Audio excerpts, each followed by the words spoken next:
ঢাকা মহানগর উত্তর স্বেচ্ছাসেবক দলের সাবেক সদস্য সচিব আজিজুর রহমান মোসাব্বির হত্যার ঘটনায় গুরুত্বপূর্ণ অগ্রগতি। পুলিশ ইতিমধ্যেই মূল শুটার ও হত্যার পরিকল্পনাকারীকে গ্রেপ্তার করেছে। ঢাকা মহানগর পুলিশের গোয়েন্দা শাখা ডিবির শুটার জিনাত এবং হত্যার পরিকল্পনাকারী বিল্লাল সহ আরও একজনকে গ্রেপ্তার করেছে। তাদেরকে মানিকগঞ্জ ও গাজীপুর থেকে আটক করা হয়েছে। আজ সকালে ডিবি কর্মকর্তারা জানান, আটক আসামিদের জিজ্ঞাসাবাদ চলছে।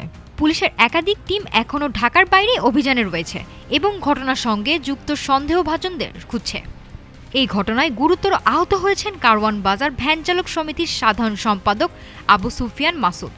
তিনি বর্তমানে ঢাকা মেডিকেল কলেজে হাসপাতালে চিকিৎসাধীন। গত বুধবার রাত ৮টার পর তেজতুরি বাজার স্টার কাবাবের পাশে মোসাব্বিরকে গুলিবিদ্ধ অবস্থায় পাওয়া যায়। বর্তমানে ঘটনাস্থল পুলিশি নিরাপত্তায় রয়েছে। গ্রেপ্তার আসামিদের বিরুদ্ধে আইনি প্রক্রিয়া শুরু হয়েছে। মামলার তদন্তে পুলিশ আরও বিস্তারিত তথ্য প্রকাশের কথা জানিয়েছে। নাফিসা সামিয়া, ঢাকা টুডে।